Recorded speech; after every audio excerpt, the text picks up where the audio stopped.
David Reed checked his daughter's coat one more time. The fabric shimmered under the strange purple lights of the Galactic Council station.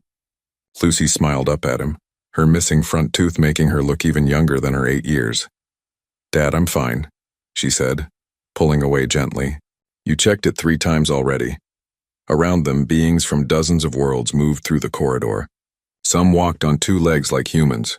Others floated or slithered or moved in ways that hurt to watch. Lucy pressed her face against the viewing window, watching a ship dock in the distance. David had not wanted to bring her here.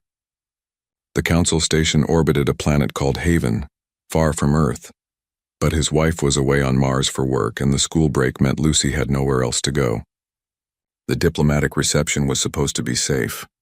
Just drinks and polite conversation with alien ambassadors. "Stay close to me," David said. "No wandering off." I know. Lucy skipped ahead, her shoes making soft sounds on the metal floor. The reception hall doors opened with a hiss.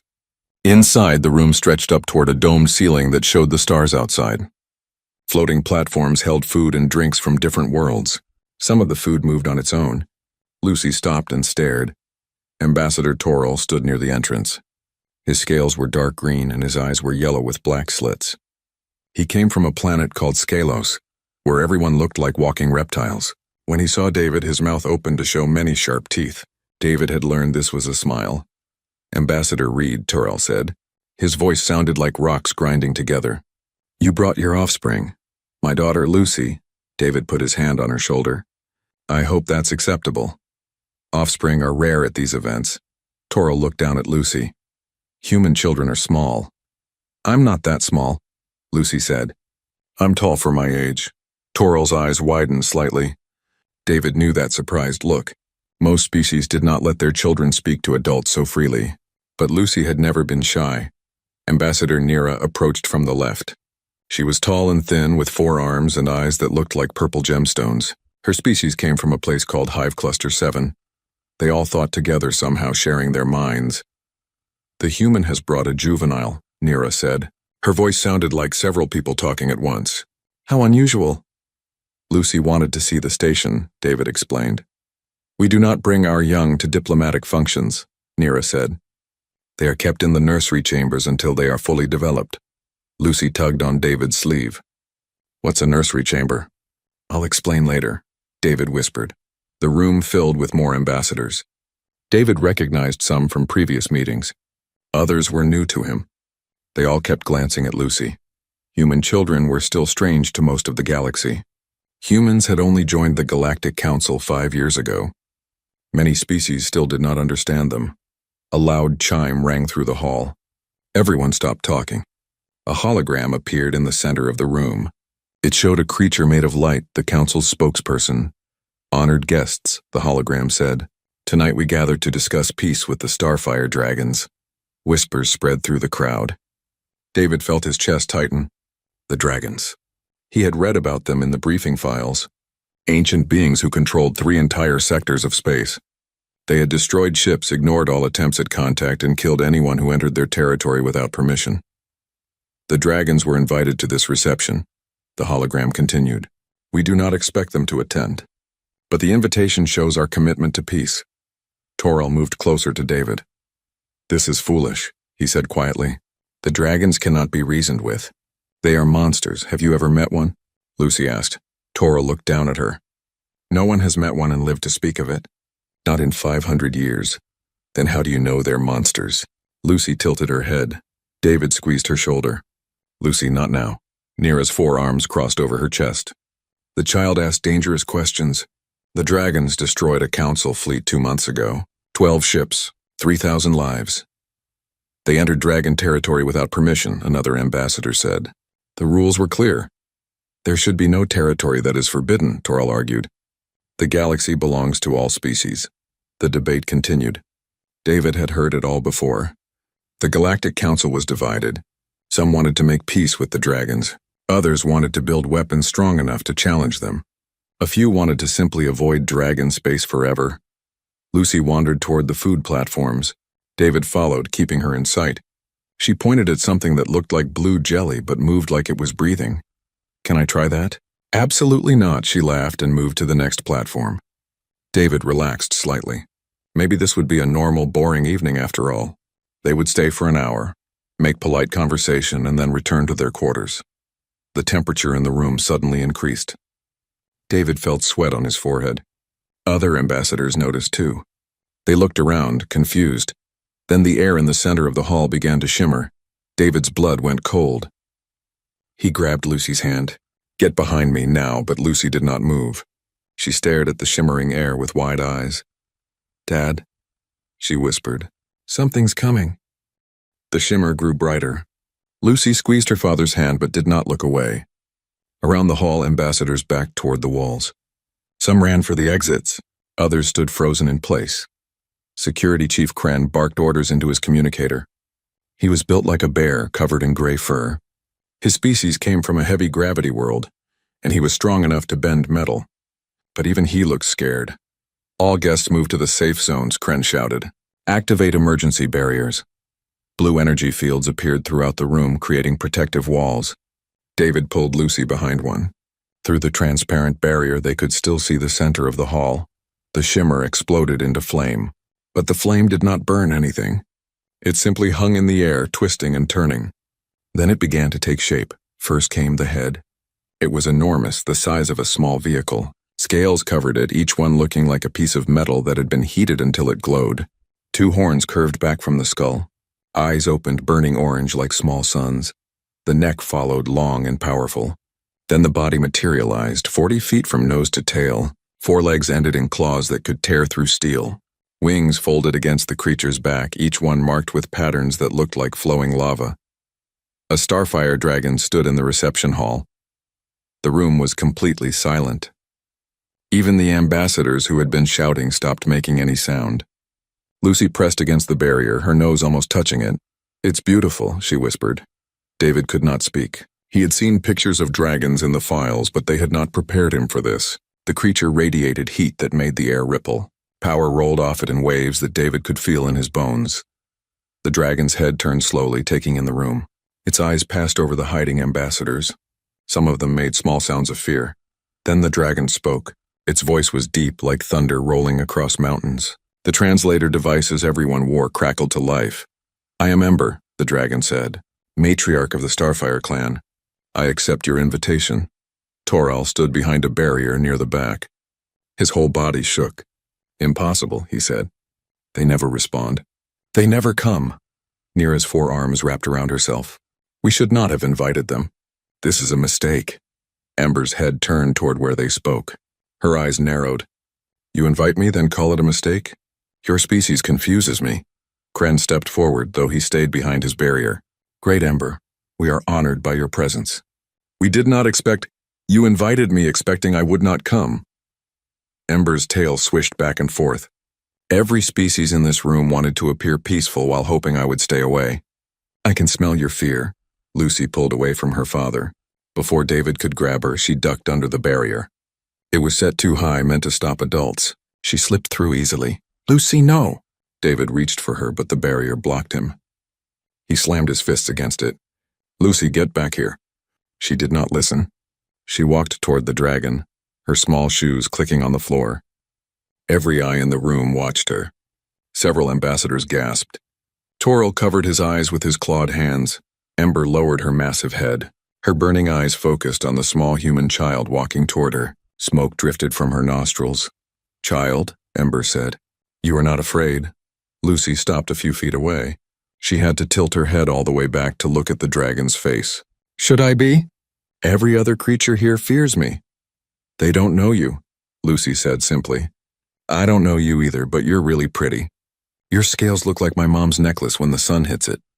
Ember's eyes widened. For a moment, the dragon did not move.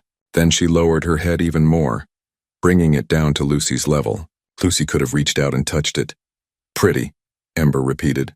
The word sounded strange in her thunderous voice. "No one has called me pretty before." "Well, you are." Lucy took a step closer. "Are you lonely?" "You look lonely." The room held its breath. David pressed against the barrier so hard it began to beep a warning. Kren had his hand on a weapon, though everyone knew weapons would not stop a dragon. Ember stared at Lucy. Her eyes, ancient and filled with intelligence, studied the child. A sound came from the dragon's throat, low and rumbling. 5,000 years I have lived, Ember said, and you are the first to ask if I am lonely. Is that a yes? It is. Ember's voice grew quieter. My kind withdrew from the galaxy long ago. We were hunted, betrayed, used. We learned that other species saw us only as weapons or obstacles, never as people. Lucy reached up and put her small hand on the dragon's snout. Ember went very still. The heat radiating from her skin should have burned Lucy, but somehow it did not. It felt warm, like standing in the sun on a summer day. I'm sorry they were mean to you, Lucy said. Then she stood on her tiptoes and kissed the dragon's scaled nose. Toril and Nira both froze. Their bodies locked up completely. Their species' response to overwhelming shock. Several other ambassadors fell down. David's legs went weak. A pulse of heat washed through the room. But it did not hurt. It felt like a wave of warm air, carrying with it something else, an emotion. Joy mixed with surprise, mixed with something that felt like crying and laughing at the same time. Ember raised her head. Her eyes were brighter now. She looked at Lucy, then at the assembled ambassadors, then back at Lucy. Curious creatures, these humans, Ember said. Tell me, small one, what is your name? Lucy Reed. Lucy Reed. Ember seemed to taste the name. You have given me something I have not received in longer than your entire species has existed. What's that? Kindness without expectation. Connection without calculation. Ember's wings rustled. I came here tonight to see if the council was worth my time. I have my answer now. The dragon turned to address the room. I will speak with your council, but I will speak through this child and her people. The humans are the only ones who approached me as a person rather than a problem. Then Ember looked back at Lucy and lowered her voice. Would you like to fly with me sometime, Lucy Reed? Lucy's face lit up. Really, can I, Dad? David still could not make words come out. He nodded weakly. Then it is settled. Ember began to fade, her form turning back into flame and shimmer. We will speak again soon. The dragon vanished, leaving only warm air and the smell of smoke. Lucy walked back to her father. The barrier dropped, and David grabbed her in a hug so tight she squeaked. Around them, the ambassadors slowly began to move again. And everything changed. The emergency council chamber was smaller than the reception hall. Plain metal walls surrounded a circular table with seats for 20 representatives. Only half the seats were filled. The meeting had been called so quickly that many ambassadors could not arrive in time. David sat with Lucy beside him. She swung her legs under the chair, still too short to reach the floor. Her eyes wandered around the room, taking in all the different aliens. David's hands shook. He clasped them together and tried to look calm. Council Elder Bryn entered through the main door. He was old even by his species standards. His skin was like tree bark, rough and deeply lined. He moved slowly, supported by a walking staff that hummed with energy. His people came from Verdant 3, a world covered entirely in forests. We will begin, Bryn said. His voice was patient, like a grandfather speaking to grandchildren. What happened tonight has no precedent in recorded history. A hologram appeared above the table. It showed Ember materializing in the reception hall. Then it showed Lucy walking toward her. Then the kiss. Toril shifted in his seat. His scales had lost some of their color. The human child approached the dragon without authorization. This could have resulted in disaster, but it did not, Nira said. Her purple eyes were fixed on the hologram. The dragon responded positively. We did not anticipate this. No one could have anticipated this, another ambassador added. Dragons do not respond to anyone. Bryn tapped his staff on the floor. Let us hear from Ambassador Reed and from his daughter. David cleared his throat. I apologize for Lucy's actions. She's 8 years old. She didn't understand the danger. Did you understand the danger, child? Bryn asked Lucy directly. Lucy thought about it. Dad was scared. Everyone was scared. But Ember didn't seem mean. She seemed sad. Sad? Toril leaned forward. You believed the dragon was sad? Yeah. Her eyes looked how I feel when I'm at a new school and nobody wants to play with me. Silence filled the room. The ambassadors looked at each other. Some seemed confused. Others looked like they were thinking hard. Dr. Hayes spoke up from the corner. She was a human xenopsychologist, one of the first to study alien minds. May I offer an observation? Bryn nodded. What Lucy did goes against every diplomatic protocol we have, Dr. Hayes said. But it worked. And I think I know why. She pulled up data on her tablet. Every species at that reception approached the situation through a specific lens. Ambassador Toral's people see the world through threat assessment. Ambassador Nira's people process things through collective calculation. But humans, especially human children, have a different approach. Which is, Bryn asked, empathy, connection. Lucy saw a living being and wondered if it was lonely. That's not a strategic thought. It's an emotional one. The hologram shifted. Now it showed Ember's face when Lucy asked if she was lonely. The dragon's expression was clear, even to species who did not normally read dragon emotions. Surprise, pain, recognition. The dragon said something important. Dr. Hayes continued. She said, "You are the first to ask if I am lonely." 5,000 years and no one asked about her feelings. They only thought about what she could do for them or to them. Toral's tail twitched. We consider emotions a weakness in negotiations. Facts enforce matter. Feelings do not.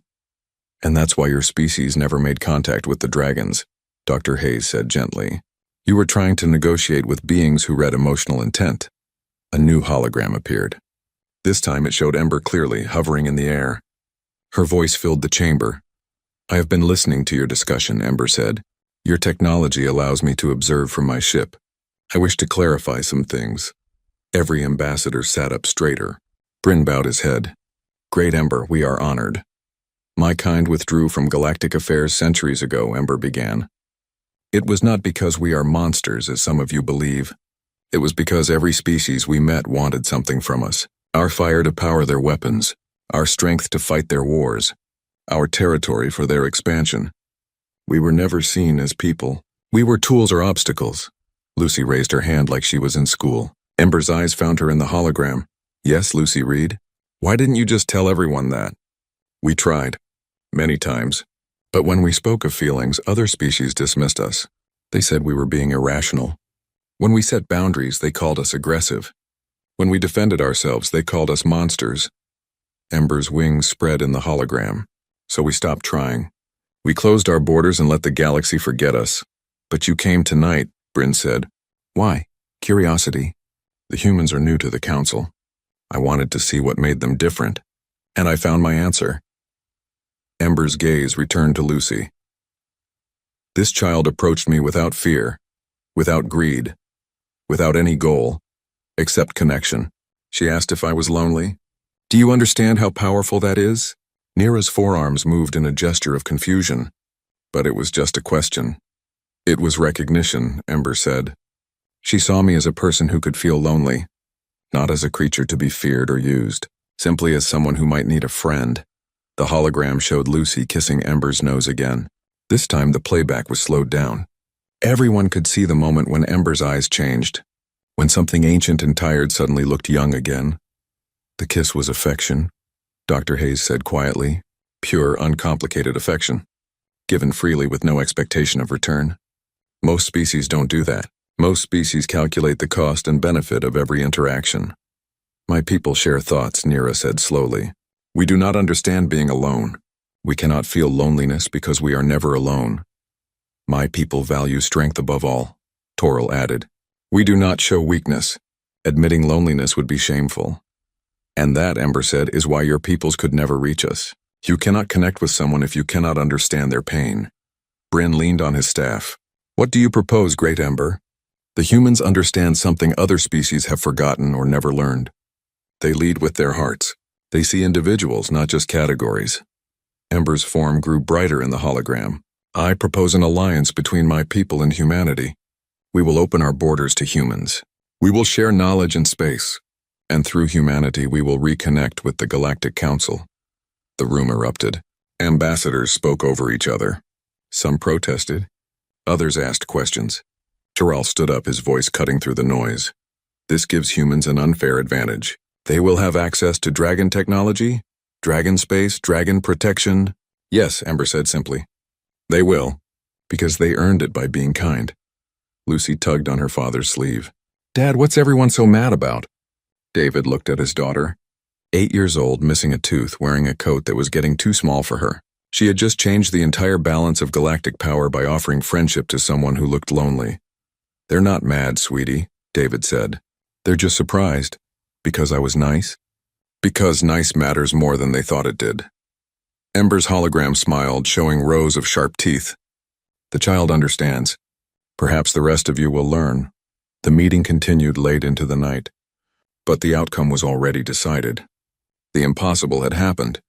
And it had happened because a little girl decided to be kind.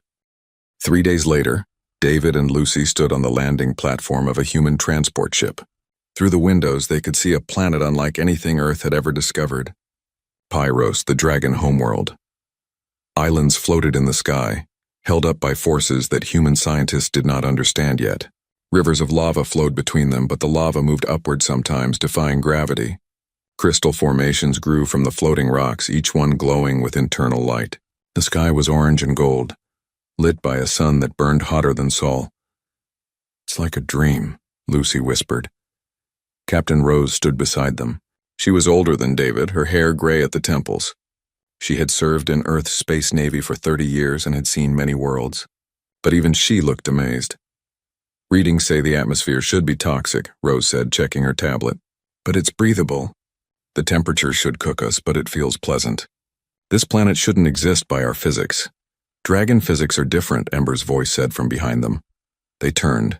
Ember had appeared on the platform without any fire or shimmer this time. She simply stepped out of the shadows as if she had always been there. 2 other dragons stood with her, both nearly as large as Ember herself. "Welcome to Pyros," Ember said. "Home of my people for 10 million years." Lucy ran to Ember and hugged her leg. The dragon made a sound like a purr, deep and rumbling. David still found it strange to see his daughter treating a creature that could destroy starships like a family pet. "Lucy Reed, I want you to meet my council." Ember gestured with her wing. "This is Frost, eldest of our scholars, and this is Cinder, keeper of our history." Frost was blue-white instead of red-orange. His scales looked like ice and cold air drifted from his body. Cinder was smaller than Ember, but covered in black scales that seemed to absorb light. Both dragons studied the humans carefully. "A human child," Frost said. His voice was higher than Ember's, but still deep compared to human voices. "The one who showed kindness." "She's very small," Cinder observed. "Are all human young this small?" "I'm not that small," Lucy said, exactly as she had told Toril days ago. Cinder's eyes widened. Then he laughed, a sound like rocks tumbling down a mountain. "She has spirit." "I like that." More dragons appeared around the platform. Some flew down from the floating islands. Others walked out from caves in the rock. Soon 20 dragons surrounded the landing platform. David felt his heart race, but he forced himself to stay calm. Lucy showed no fear at all. An ambassador shuttle landed nearby. Toril and Nira emerged, along with several other council representatives. They had insisted on coming, though Ember had made it clear this meeting was primarily for humans. Toril approached slowly, his body language showing submission. "Great Ember, we thank you for allowing us to visit your world." "You are here as observers," Ember said. "The alliance is between my people and humanity. You may watch and learn." Nira's purple eyes looked around at all the dragons. "There are so many of you. We thought your species was small in number." "You thought we were endangered," Frost said. "Another miscalculation. We are few compared to your billions, but we are not weak. We simply value quality over quantity." Ember led them to a large cave opening. Inside, the walls were covered in carvings. Images of dragons flying through space, dragons building cities, dragons fighting against creatures that looked like machines. "This is our history," Ember explained. 5,000 years ago, we were part of the galactic community. We shared our knowledge freely. We believed other species would treat us as equals.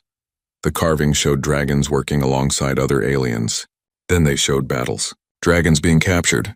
Dragons in chains. Dragons fighting for their freedom. "We were hunted," Cinder said. His voice was heavy with old pain. "Our fire was valuable. Our scales could be made into armor. Our young were stolen and trained as weapons. We tried to make peace, but every species we met eventually betrayed us." Lucy looked at the carvings. One showed a small dragon, maybe a child, trapped in a cage. She touched the image gently. "That's horrible," she said. "Yes," Ember agreed. "So we withdrew. We hid our world behind defenses that your species called dragon territory. We destroyed any ship that entered without permission, because we learned that mercy was seen as weakness." David stepped forward. How many species tried to make real peace with you? Define real peace, Imfrost said. Peace without wanting something from you. Peace as equals. The dragons looked at each other. Finally, Ember answered. None. Every species that contacted us wanted access to our technology, our fire, our space, or our service. Even those who claimed to want friendship always had an underlying goal. Until Lucy, David said quietly. Until Lucy, Ember confirmed. She lowered her head to look at the little girl.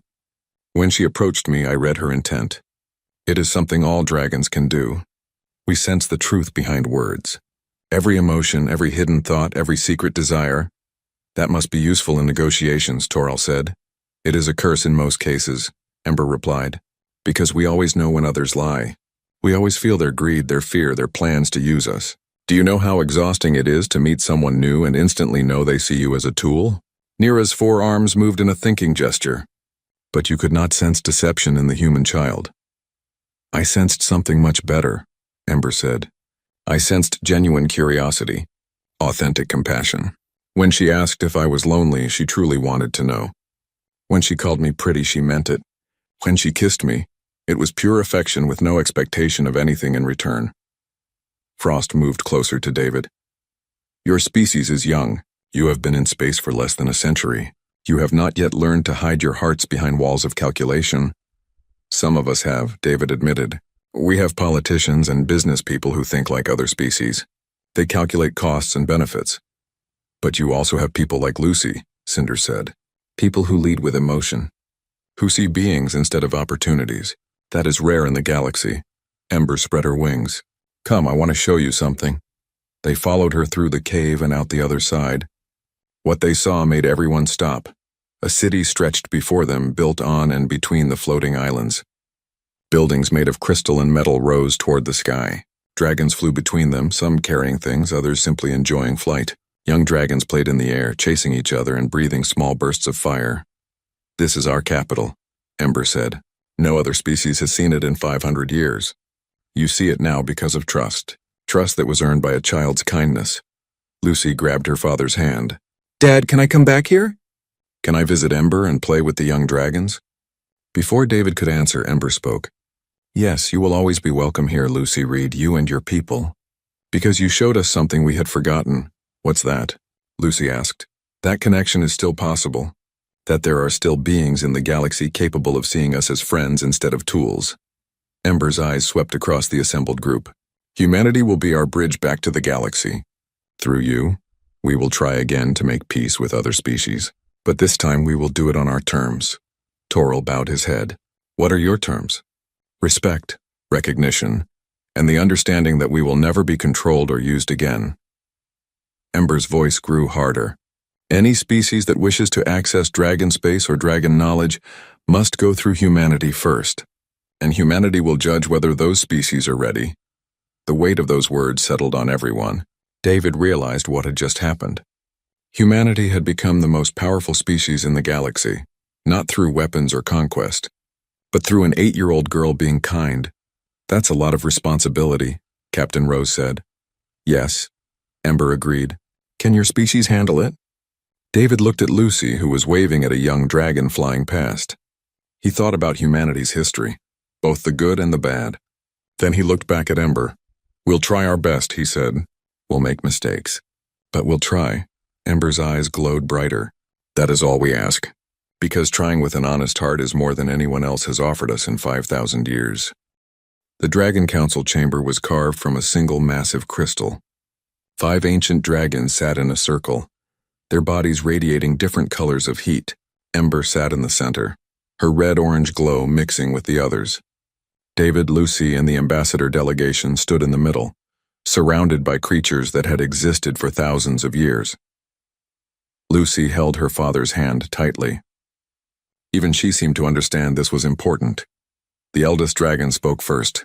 His name was Ancient, and he looked it. His scales were dull gray, and parts of his wings were torn from old battles, but his eyes were sharp and intelligent. We have debated for 3 days, Ancient said. His voice sounded like wind through caves. The question before us is simple. Do we trust humanity enough to make them our partners? Partners? Toral shifted nervously. He stood with the other council ambassadors at the edge of the circle. You said allies. Partners implies something deeper. Partners is the correct word, said a dragon whose scales shifted colors like oil on water. Her name was Shimmer. An alliance can be broken easily. A partnership requires commitment from both sides. Frost, the blue-white dragon, turned his attention to David. Ambassador Reed, your species has been in the galactic community for only 5 years. You do not have the strongest military. You do not have the most advanced technology. You do not even have the largest population. Why should we choose you? David had prepared for this question. He had written speeches, practiced answers, consulted with Earth's best diplomats. But standing in this crystal chamber surrounded by beings who could read his emotions, he knew prepared words would not work. We're not the strongest or the smartest, David said honestly, but we try to understand. We try to connect. My daughter saw you as people who might be lonely, not as weapons or obstacles, just as people. One child's kindness is not enough to base a partnership on, Ancient said. What happens when Lucy grows up? What happens when your species learns the same cynical lessons every other species has learned? Lucy tugged on David's sleeve. Can I say something? David nodded. Lucy stepped forward, looking very small compared to the massive dragons. I won't stop being kind when I grow up, Lucy said. My mom and dad taught me to care about people's feelings. All people, even if they're different from me. That's not something I'll forget, Shimmer's eyes softened. But will your people remember? Species change. They become hard. They learn to put profit before people. Some humans are already like that, Lucy admitted, but lots of humans aren't. My teacher, Mrs. Patterson, she always makes sure nobody feels left out. And my neighbor, old Mr. Chen, he feeds the stray cats even though they're not his cats. And my friend Arya's dad, he's a doctor who helps people even when they can't pay. She looked around at all the dragons. Humans aren't perfect, but we try to be good. Isn't trying what matters? The dragons were quiet. Then Ancient made a sound that might have been a laugh. She argues like one of our young ones, he said, all heart and hope. Ember stood and walked to Lucy. The child speaks truth. I have observed humanity for the past 3 days through your networks. I have seen your stories, your art, your history. You are a violent species sometimes, but you are also a species that loves, that creates, that questions yourselves constantly trying to be better. Cinder, the black dragon, spoke up. I have studied the proposal. If we partner with humanity, other species will be angry. They will say we are showing favoritism. They will accuse humans of manipulating us. Let them accuse, Ember said firmly. We choose our partners based on character, not on military strength or political power. That is our right. Nira stepped forward from the observer group.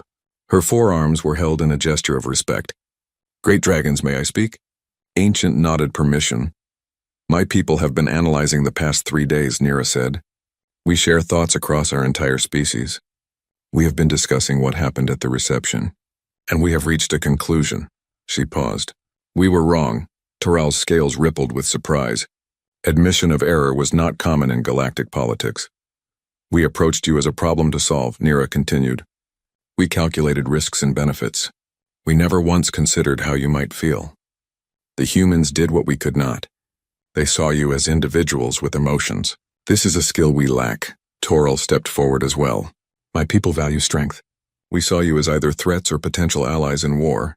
We never asked what you wanted for yourselves. His tail dragged on the ground, a sign of humility. The small human asked you what you wanted.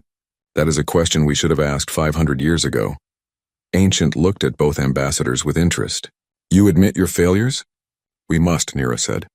Because we want to learn from humanity's success. If they can bridge the gap between our species and yours, perhaps we can learn to bridge other gaps as well.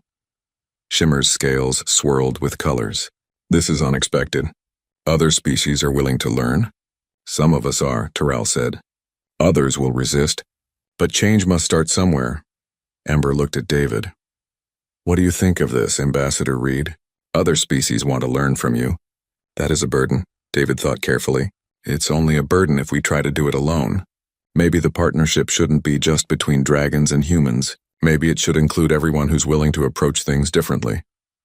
An interesting thought, Ancient said. But the core partnership must be between dragons and humans. You have earned our trust in a way no one else has. Frost moved closer to Lucy. There is one more thing we must discuss.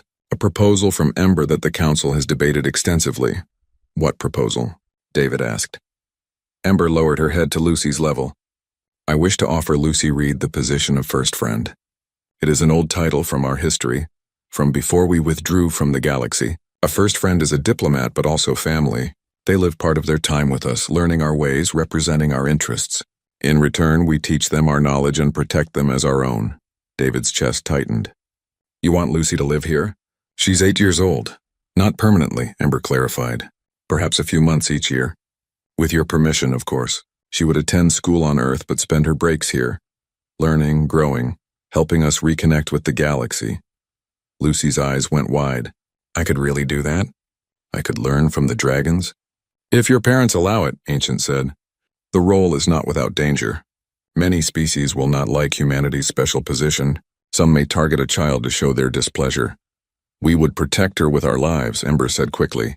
No harm would come to her while she is under our care. David looked at his daughter. She was so young. This was too much responsibility for a child. But he also knew Lucy. She had walked up to a dragon without fear. She had shown kindness when everyone else showed fear. She had changed the galaxy in 3 days. Can I talk to my wife first? David asked. This is a family decision. Of course, Ember said. Take all the time you need. But know this, Lucy Reed. Whether you accept the role of first friend or not, you will always be welcome here. You gave us back hope. That is a gift we can never fully repay. Lucy let go of her father's hand and walked right up to Ember. She put both hands on the dragon's snout. I want to do it, she said. I want to help. But I want to make sure my mom and dad are okay with it first. That is wise, Shimmer said. Consulting with family shows maturity. Ancient stood, his old body creaking. Then we will wait for your answer. In the meantime, the Dragon Council officially proposes a partnership with humanity. We will open 3 sectors of space to human exploration. We will share knowledge of technology, history, and science. We will defend human colonies within our territory. In return, humanity will serve as our representatives to the Galactic Council. They will speak for us in matters of diplomacy, and they will help us determine which other species are ready to interact with dragons. The weight of that fell on everyone. Captain Rose stepped forward. That makes humanity the gatekeepers to dragon space. Other species will have to go through us. Yes, Ancient said simply. Is that a problem? Rose looked at David, then at Lucy, then back at the dragons. It's a huge responsibility. But after seeing what Lucy did, maybe we're ready for it. Toril made a gesture of agreement. My people will support this partnership. We will work with humanity to improve our own diplomatic approaches. Nira's forearms moved in a pattern of acceptance. My people will also support this. We have much to learn from both humans and dragons. One by one, the other ambassadors spoke their support. Some were enthusiastic. Others were cautious, but none opposed it. Lucy tugged on Ember's wing. Can I see the young dragons play again before we go? Ember's eyes glowed warmly. Of course. They have been asking about you. The human child who was not afraid. As Lucy ran off with several young dragons flying overhead, David watched his daughter laugh. The fate of galactic diplomacy had just been changed by an 8-year-old girl. And somehow that felt exactly right. 6 months had passed since the night Lucy kissed a dragon. David stood in the observation deck of the Galactic Council Station, watching ships come and go. So much had changed. The galaxy looked different now. It felt different. Lucy appeared beside him, wearing a jacket that had dragon scales embroidered on the back, real dragon scales given to her by Ember as a gift. She was taller now, her missing tooth grown in. She carried a tablet with her homework on it, but also notes from her dragon language lessons. Ambassador Chen wants to meet with you, Lucy said. He has questions about the trade route through dragon space. David smiled. His 8-year-old daughter was casually talking about ambassadors and trade routes. She spent 3 months on Earth attending regular school, then 3 months on Pyros learning from the dragons. She had friends in both places. She was somehow handling it all beautifully. Tell Ambassador Chen I'll meet him in an hour, David said. Lucy typed a message on her tablet. Somewhere on the station, an ambassador from Mars Colony would receive it. This was normal now. Lucy Reed, age 9, was officially recognized as first friend by the Dragon Council. She had diplomatic authority. Other ambassadors took her seriously. The door opened and Toril entered. His scales were brighter than they had been 6 months ago. He moved with less tension in his body. Ambassador Reed, Lucy, Toril greeted them. I wanted to share some news. My government has implemented new training for our diplomats. We are learning to consider emotional factors in negotiations, not just strategic ones. That's great, Lucy said. How's it going? Toril's mouth opened in what David now recognized as a genuine smile, not just a threat display. Difficult. My people are not naturally empathetic, but we are trying. We have had some success. We recently made peace with a neighboring species we have been in conflict with for 50 years. We asked them what they wanted instead of assuming we knew. And it worked? David asked. It worked, Toril confirmed. The concept seems obvious now, but it was not obvious to us before. Nira entered next, her forearms carrying data pads. I have the latest reports from the Council. 23 species have now applied for access to dragon space through human channels. 12 have been approved. 8 are still under review. 3 were denied. Why were they denied? Lucy asked. They approached the application with only profit in mind, Nira explained. They had no interest in understanding dragon culture. They only wanted access to resources. Her purple eyes looked at Lucy. You recommended denial. The Dragon Council agreed with your assessment. Lucy nodded seriously. They didn't want to be friends. They just wanted to use Ember and her people. You read them correctly, Nira said. My people are learning from you as well. We have begun to study individual emotional needs within our collective. It is strange for us, but valuable. Admiral Grant arrived, his military uniform crisp and formal. He had been promoted to oversee the joint human-dragon defense initiatives. He nodded to everyone and pulled up a hologram showing a star map. I wanted to brief everyone on the situation at the rim, Grant said. The hologram showed the edge of known space where stars became sparse. The dragons have shared information about threats beyond our borders. Things they've been protecting us from for centuries. David leaned forward. What kind of threats? Automated war machines from a dead civilization, Grant said. They're still active, still aggressive. The dragons have been fighting them for 3,000 years, keeping them from entering our space. And nobody knew? Toril's scales darkened with concern. The dragons never told anyone because no one asked, Grant explained. They protected the galaxy while the galaxy treated them as monsters. Lucy looked at the hologram. Are we helping them now? We are, Grant confirmed. Human ships are joining dragon patrols at the rim. We're coordinating defense grids. For the first time in millennia, the dragons aren't fighting alone. The door opened one more time. Ember walked through, having to duck her head to fit. Behind her came Frost and a younger dragon named Spark, who was training to be a diplomat. Spark was only 300 years old, barely an adult by dragon standards. I hope we are not late, Ember said. Spark needed additional coaching on proper greeting protocols. Spark's red scales flushed darker with embarrassment. Human customs are complex. So many rules about physical contact. You're doing fine, Lucy assured him. You only set off the fire alarm twice this week. Everyone laughed, even Spark.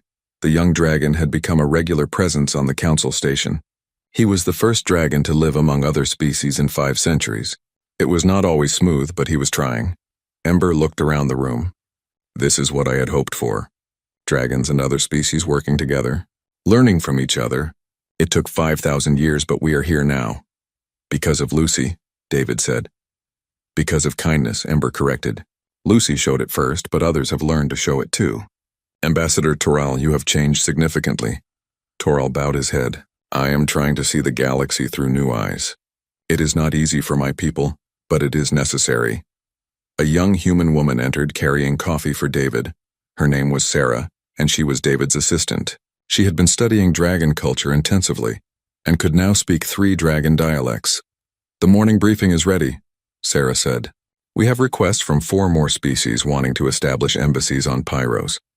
Also, the education exchange program has 200 new applicants. Human children wanting to study with dragons and young dragons wanting to study on Earth. Lucy perked up. Really, more kids want to come to Pyros? Your video messages have been very effective, Sarah said. Children see you playing with young dragons and learning their history. They want the same opportunity. Ember's eyes glowed warmly. We welcome them. Our young ones need friends from other species. They need to learn that not all aliens are threats. Over the next hour, they discussed logistics, trade agreements, defense coordination. cultural exchanges, educational programs. The galaxy was becoming more connected, and humanity was at the center of it all, not through conquest but through friendship. Finally, the meeting ended. Most people left, but Lucy stayed behind with Ember. David watched them together. His daughter, so small next to the massive dragon. But the size difference did not matter. They were friends, Ember, Lucy said quietly. Are you still lonely sometimes? The dragon was silent for a moment. Sometimes, she admitted. 5,000 years of isolation do not disappear in 6 months. But I am less lonely now. Much less. Good, Lucy said. She hugged Ember's leg. You'll never be alone again. I promise. Ember lowered her head and gently touched her snout to Lucy's forehead. And you helped me believe that connection was still possible. You showed me that there are still beings in this galaxy worth trusting. David's communication device beeped. A message from Earth from his wife, Lucy's mother. She was returning from Mars next week. She wanted to hear all about the latest developments. He thought about everything that had happened. 6 months ago, his biggest worry was whether Lucy would behave at a diplomatic reception. Now she was changing the galaxy. She had turned humanity into the most influential species in the Council. She had reopened dragon space. She had inspired other species to rethink how they approached diplomacy, all because she had been kind. Dad, Lucy called. Ember's going to take me flying. Want to come? David looked at the massive dragon and his small daughter. 6 months ago, the idea would have terrified him. Now it just seemed normal. Sure, he said. Why not? They made their way to the launch bay. Other species stopped to watch as a dragon, a human diplomat, and a 9-year-old girl walked together. Some bowed. Others simply stared in wonder. Outside, Ember spread her wings. Lucy climbed onto the dragon's back with practiced ease. David followed more carefully. Spark flew up beside them and Frost appeared from above. They launched into space, leaving the station behind. The galaxy spread out around them, vast and full of possibilities. Lucy laughed as Ember did a roll, the stars spinning around them. David held on tight and smiled. His daughter had kissed a dragon and changed everything. She had shown the galaxy that kindness mattered more than strength. That understanding mattered more than power. That seeing someone as a person, rather than a tool or a threat, could accomplish what armies could not. Below them, ships from dozens of species traveled through space that had been closed for centuries. Dragon space was open now, not because of threats or negotiations, but because a child had asked if someone was lonely. Faster! Lucy shouted, and Ember obliged, diving through a cloud of space dust that sparkled like diamonds. David watched his daughter, fearless and free, riding a dragon through the stars, and he realized that sometimes the most powerful thing in the galaxy was not a weapon or a strategy. Sometimes it was just a small girl who decided to be kind to someone who looked sad. The galaxy was learning that lesson now. Species that had been enemies for centuries were finding common ground. Diplomats who had never considered emotions were learning to ask, "How do you feel?" Wars were being prevented because people finally understood each other. All because one child had looked at the deadliest creature in the galaxy and seen not a monster but a person who might need a friend. Ember turned back toward the station, the flight complete. Lucy was still smiling, her hair wild from the wind. She waved at passing ships and some of them waved back. "Best day ever," Lucy declared. Ember's rumbling laugh filled the space around them. "Every day with you is best day, Lucy Reed." And in that moment, flying through the stars with a dragon and his daughter, David understood something important. The galaxy did not need more weapons or stronger shields. It needed more people like Lucy. People who led with their hearts. People who saw possibilities instead of limitations. Humanity had given the galaxy many things: technology, art, ideas. But the greatest gift they had given was simple: the reminder that kindness mattered, that connection was possible, that even the deadliest dragon in the galaxy just wanted someone to ask if she was lonely. The station grew larger as they approached. Soon they would land and return to the work of diplomacy. There would be meetings and negotiations and complicated decisions. But for now they flew together, human and dragon, proof that impossible friendships could change everything. Lucy looked back at her father and grinned. "Same time tomorrow?" David nodded. "Same time tomorrow." Because in this new galaxy, a galaxy connected by understanding instead of divided by fear, tomorrow held possibilities that no one had dreamed of just 6 months ago. And it had all started with a kiss.